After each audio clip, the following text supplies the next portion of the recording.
Hello friend, मैंने जो आपको विशेषण की प्रकार पढ़ाई हूँ उसके 2 प्रकार हम पढ़ चुके हैं। विशेषण क्या 2 प्रकार हो चुके हैं, टोटल उसमें 4 प्रकार होते हैं। जो 2 प्रकार और बचे हुए उसमें से थर्ड टॉपिक मैं अभी आपको पढ़ा रही हूँ। सबसे पहला टॉपिक है संख्यावाचक विशेषण, आपके सामने लिखा हुआ है और इसके साथ मैंने उसकी परिभाषा भी लिखी हूँ। जो शब्द संज्ञा या सर्वनाम की संख्या से संबंधित विशेषता का बोध कराते हैं उसे संख्यावाचक विशेषण कहते हैं। ठीक है, ये उसकी परिभाषा हो गई। इसके भी 2 प्रकार होते हैं। पहला प्रकार होता है इसमें निश्चित संख्यावाचक विशेषण और दूसरा होता है अनिश्चित संख्यावाचक विशेषण। अब ध्यान दीजिए, इसके पहले हमने जो परिमाण पढ़े और संख्या पढ़े, दोनों में डिफरेंस क्या है थोड़ा आपको समझना ज़रूरी है इसमें। तो हम थोड़ा कोशिश करते हैं समझने की। सबसे पहले जो मैंने आपको इसके पहला जो सेकंड टॉपिक पढ़ाई थी जिसका नाम है परिमाणवाचक विशेषण, उसमें नंबर दिया होता था और संख्यावाचक में भी नंबर दिया है, पर उसमें आपको इकाइयाँ दी रहेगी, यूनिट दिए रहेंगे, मीटर, किलोमीटर, सेंटीमीटर, मिलीलीटर। मतलब जो मापतोल के लिए हम दुकानों में या जो भी मापतोल के लिए जिन भी वज़न के लिए हम जिन भी मापतोल के यूनिट का इकाइयों का इस्तेमाल करते हैं वो जिस वाक्य में दिए रहेंगे वो परिमाणवाचक विशेषण। लेकिन सिर्फ अगर नंबर दिया हो, परिभाषा क्या कह रही है, जो शब्द संज्ञा या सर्वनाम की संख्या से संबंधित विशेषता का बोध कराते उसे संख्यावाचक विशेषण कहते हैं। ये जैसे कि एक एग्जाम्पल दिया हुआ है, गोवा 2 भागों में बटा है, तो गोवा 2 सिर्फ नंबर है एक, इसके साथ कोई यूनिट, कोई इकाई, ऐसी कोई चीज़ दी नहीं है। गोवा 2 भागों में बटा, एक सिंपल सा सेंटेंस है। नंबर देखना है, अंडरलाइन करना और उसमें क्या पता चल रहा है, निश्चित मतलब संख्यावाचक विशेषण। उसके 2 प्रकार होते हैं, एक होता है निश्चित संख्यावाचक विशेषण और दूसरा होता है अनिश्चित। सबसे पहले हम निश्चित संख्यावाचक के बारे में पढ़ते हैं। निश्चित संख्यावाचक विशेषण। अभी जो निश्चित संख्यावाचक विशेषण के बारे में हम पढ़ रहे हैं उसमें हम पहले इसकी परिभाषा पढ़ते हैं। ठीक है, तो निश्चित संख्यावाचक विशेषण जिस शब्द से निश्चित संख्या का बोध हो, जिस शब्द से निश्चित संख्या का बोध हो।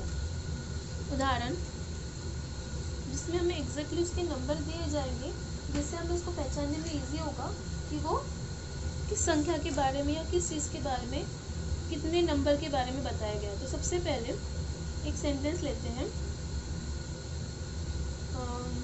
एक वाक्य, इसमें नंबर हम ले सकते हैं 1 2 3 4 5।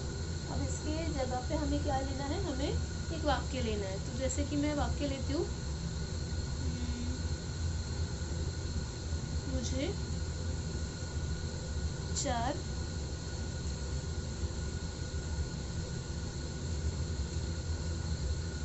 पेन चाहिए, या हम इसकी जगह ऐसे भी लिख सकते हैं कि मेरे पास 4 पेन है। इसमें 4 नंबर दिया है, एग्जैक्टली नंबर दिया हो तो निश्चित संख्यावाचक विशेषण होता है। इसमें कोई भी यूनिट वगैरह दिया नहीं है। इसके अलावा इसमें और एक सेंटेंस हम लेते हैं जिससे पता तो चले कि ये नंबर के बारे में बात हो रही है, लेकिन उसमें यूनिट नहीं दिया रहेगा। तो हम लोग लेते हैं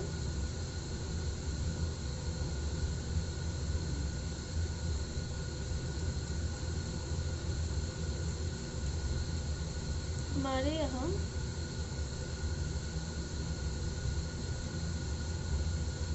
9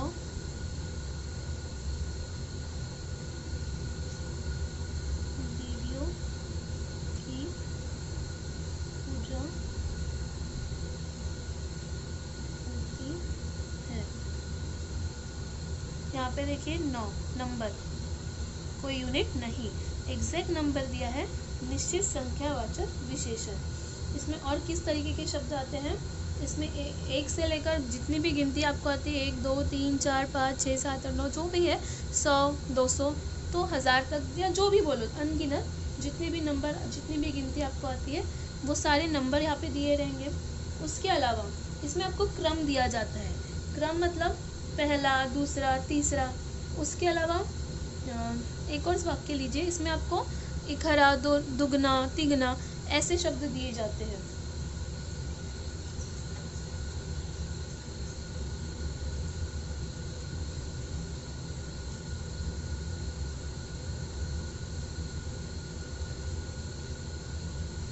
मेरे पास दुगना काम है।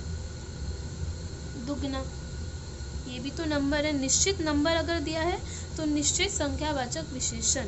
ठीक है, इसमें हम दूसरा वाला देखते हैं। अनिश्चित में क्या होता है, अनिश्चित संख्यावाचक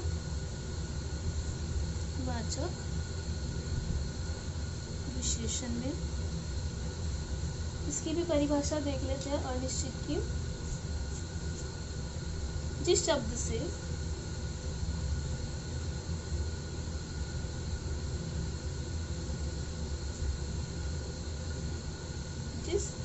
से अनिश्चित संख्या का बोध हो।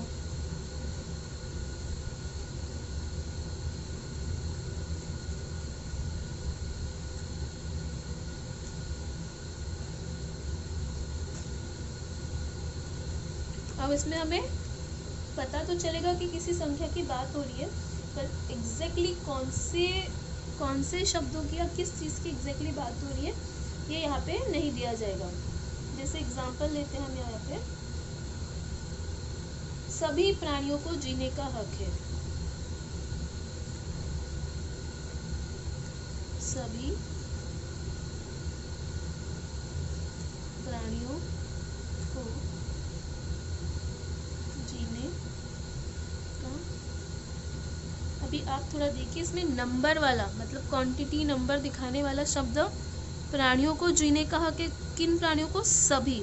एग्जैक्ट नंबर न देते हुए लेकिन इसको हम क्वांटिटी में ही गिनेंगे, सभी प्राणियों को जीने का हक है इसलिए, लेकिन इसमें एग्जैक्ट नंबर नहीं दिया इसलिए हम इसको अनिश्चित संख्यावाचक विशेषण कहेंगे। दूसरा सेंटेंस देखिए, इसमें बहुत दिन बीत गए।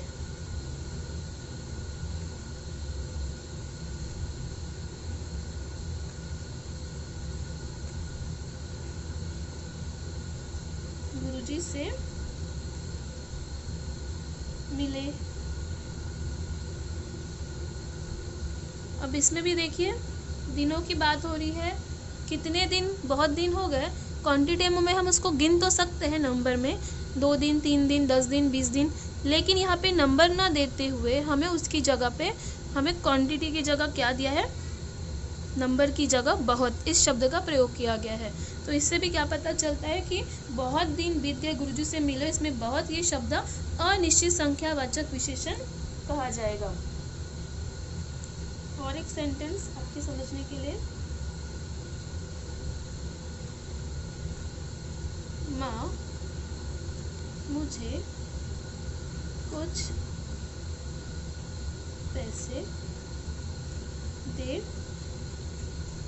दीजिए।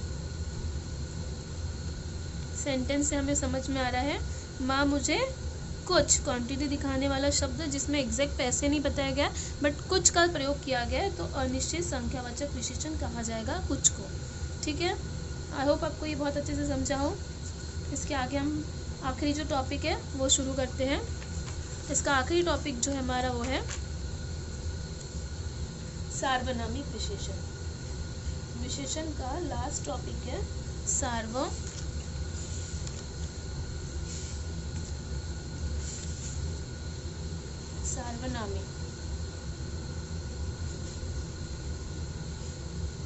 विशेषण।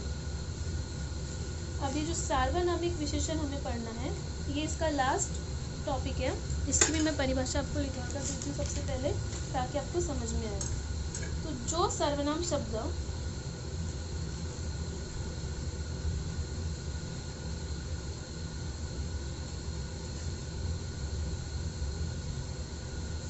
जो सर्वनाम शब्द किसी संज्ञा से पहले आकर किसी, या ध्यान दीजिए मैं क्या लिख रही हूँ, हम पढ़ तो विशेषण रहे पर मैंने शब्द क्या प्रयोग किया है, जो सर्वनाम शब्द किसी संज्ञा के पहले आकर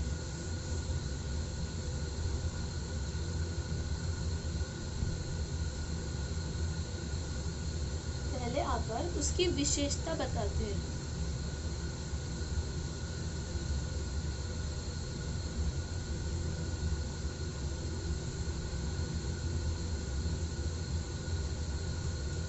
उन्हें सार्वनामिक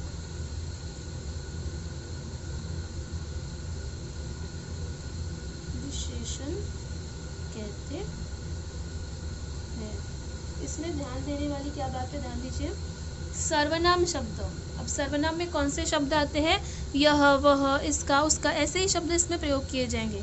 जो सर्वनाम शब्द संज्ञा के पहले आकर उसकी विशेषता बताते हैं, ठीक है, याद रखिए कुछ चीजें। जैसे उदाहरण, सबसे पहला वाला उदाहरण लेते हैं लोग, अपना सरकारी पद छोड़ दीजिए। अब ध्यान दीजिए, ये हो गया संज्ञा, ठीक है, आपको शायद दिख नहीं रहा है तो आप समझ लीजिए, संज्ञा लिखा हुआ है ये। तो सरकारी, ये शब्द जो है वो संज्ञा, संज्ञा से पहले जो शब्द आया है वो हमारा क्या है, ये हमारा सर्वनाम शब्द है। थोड़ा ध्यान दीजिए, अपना, आपका, खुद के लिए जो हम शब्द इस्तेमाल करते हैं। लेकिन सरकारी पद छोड़ दीजिए, लेकिन कौन सा, अपना, दूसरों का नहीं, सरकारी पद छोड़ दीजिए, अपना।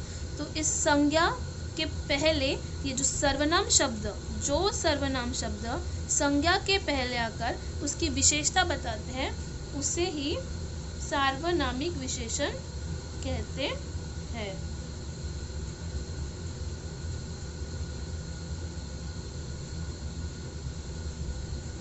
एक और सेंटेंस ले लीजिए,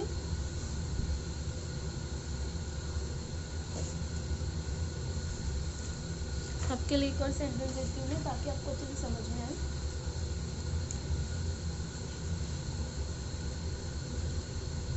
यह कलम मेरी, मैं आपको एक आसान सा वाक्य है, इजी सा सेंटेंस है, ध्यान दीजिए, जिससे आपको अच्छे से समझे। जो सर्वनाम शब्द संज्ञा के पहले आकर उसकी विशेषता बताता है, जैसे कि कलम मेरी है, पर कौन सी कलम, इतने सारे कलम, या पेन मेरा है, इतने सारे पेनों में कौन सा पेन मेरा है, तो यह, याद रखिए, ये कलम, इसकी विशेषता बताने वाला शब्द यहाँ पे कौन सा है, यह, इसलिए ये क्या होगा, ये सार्वनामिक विशेषण होगा। एक और सेंटेंस, थर्ड सेंटेंस हम लेते हैं इसमें, वह लड़का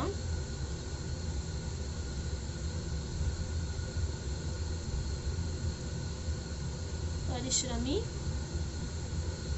है। अब इसमें लड़का ये संज्ञा शब्द हो गया, परिश्रमी है उसकी खासियत हो गई, लेकिन ये गुण हो गया उसका। लेकिन यहाँ पे मैं सार्वनामिक पढ़ा रही हूँ आपको, तो आपको सार्वनामिक विशेषण अगर पहचानना है तो जो संज्ञा के पहले जो सर्वनाम शब्द आता है, तो ये हो गया वह। तो ये है सार्वनामिक विशेषण के उदाहरण। आई होप आपको अच्छे से समझा हो। अगर आपको ये विशेषण, ये टॉपिक बहुत अच्छे से समझा हो तो एक चीज़ और बता देती हूँ, विशेषण के 4 प्रकार होते हैं, जैसे कि मैं आपको पहले से बता रही हूँ कि विशेषण के 4 प्रकार है। सबसे पहला होता है गुणवाचक, सेकंड होता है परिमाणवाचक, थर्ड है संख्यावाचक, और चौथा है सार्वनामिक। लेकिन इसमें जो सबसे ज़्यादा इम्पॉर्टेंट होता है वो होता है ये जो 3 होते हैं स्टार्टिंग के, जैसे कि गुणवाचक, ये इसमें कभी ना, मतलब मोस्टली इसमें से क्वेश्चन पूछे जाते हैं, परिमाणवाचक में भी पूछे जाते हैं, और संख्यावाचक में बहुत कम सार्वनामिक से पूछा जाता है, क्योंकि सार्वनामिक में परिश्रमी ये शब्द आने की वजह से हम लोग क्या करते हैं, इसको गुणवाचक विशेषण में गिना जाता है। तो इसीलिए सार्वनामिक में बहुत कम पढ़ते हैं, बट इसका मतलब ये नहीं कि नहीं, कभी नहीं पूछते। तो हमें इसको भी अच्छे से पढ़ना है। हमें विशेषण के 4 प्रकार अच्छे से याद होने चाहिए, समझ में आना चाहिए। ठीक है, अगर आपको ये अच्छे से समझा हो तो आप हमारे चैनल को सब्सक्राइब कीजिए, शेयर कीजिए और लाइक कीजिए। Thank you.